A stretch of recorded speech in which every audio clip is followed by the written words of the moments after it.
For as long as I remember, I was always fascinated about heaven, our home. My favorite thing to do was to imagine, to fantasize, allow my mind to wonder about how beautiful heaven's gonna be. Romans 8:18, for I consider that the sufferings of this present time are not worth comparing with the glory that it is to be revealed to us. That's Apostle Paul.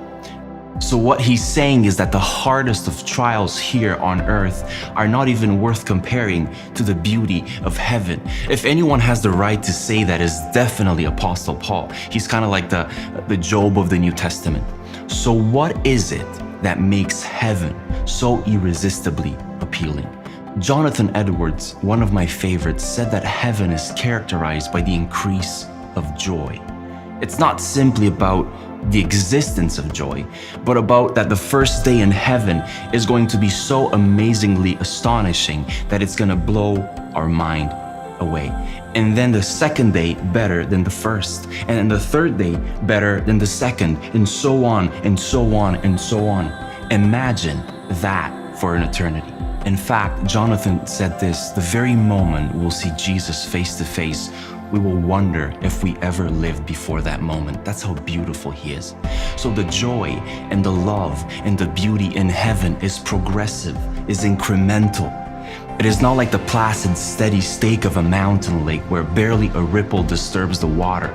The happiness in heaven is like the surging, swelling waves of the ocean. As the rain of revelation and insight and discovery continues to fall throughout the ages, in eternity, so does the level of love, joy, and happiness. We will always see new and fresh manifestation of God's love that we can't even begin to conceive today.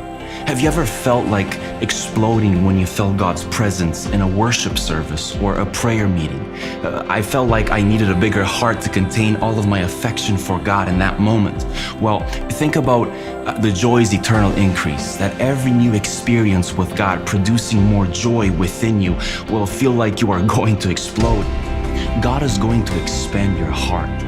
God's going to increase your faculty. He's going to broaden your emotions, stretch your mind, and extend any faculty to take it in. Edwards at one point talks about God manipulating matter. It's that time when we put our hand up and say, I can't take this anymore. It's too fascinating and it's too beautiful. He's going to maximize your capacity to enjoy Him, endless experience of delight in our Heavenly Father. I said all of that to say this: your pain is real, but I want you to put on this lens that will give you hope. The joy and love you are going to experience in heaven are going to make you wonder if you ever lived before, let alone think about your painful season here and now. Life here on earth is just preparation for the next. It's short, it's but a moment, a second in the light of eternity. So just hang in there for just one moment.